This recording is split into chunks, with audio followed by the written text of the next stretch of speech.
Petroleum मसनूआत की कीमतों में इजाफे के बाद गुड्स ट्रांसपोर्टर्स ने अपने किरायों में इजाफा कर दिया है, जिसके बाद अशिया की तरसील करने वाले ताजरों को किन मुश्किलात का सामना है, जानिए कराची में मौजूद हैं बोल न्यूज़ के नुमाइंदे कफील अहमद से। कफील, बताइए क्या कहते हैं गुड्स ट्रांसपोर्टर्स।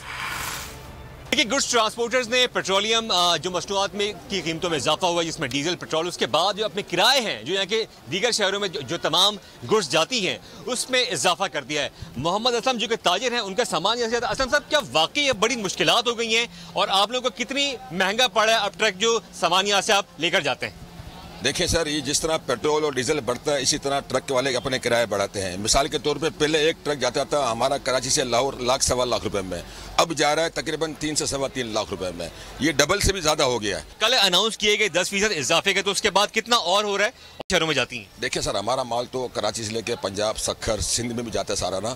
तो अब तो ये अड्डे वालों के ऊपर डिपेंड करता है कि वो किस तरह रेट बढ़ाएंगे। वो हमसे बात तो करते नहीं ना, उनकी मर्जी है, वो अपनी डबल कीमतों पर वो माल हमारा लेके जाते हैं। ठीक है जी। मोहम्मद असलम साहब मेरे साथ है, जिनका कहना ये है कि जो गुड्स अब से तकरीबन 3 माह कबल 1.25 लाख रुपए के अंदर जो ट्रक यहाँ से रवाना किया जा रहा था दीगर शहरों को, अब वो तकरीबन 3 से 3 लाख रुपए। शुक्रिया कफील अहमद, कराची से हमें आगाह कर रहे थे।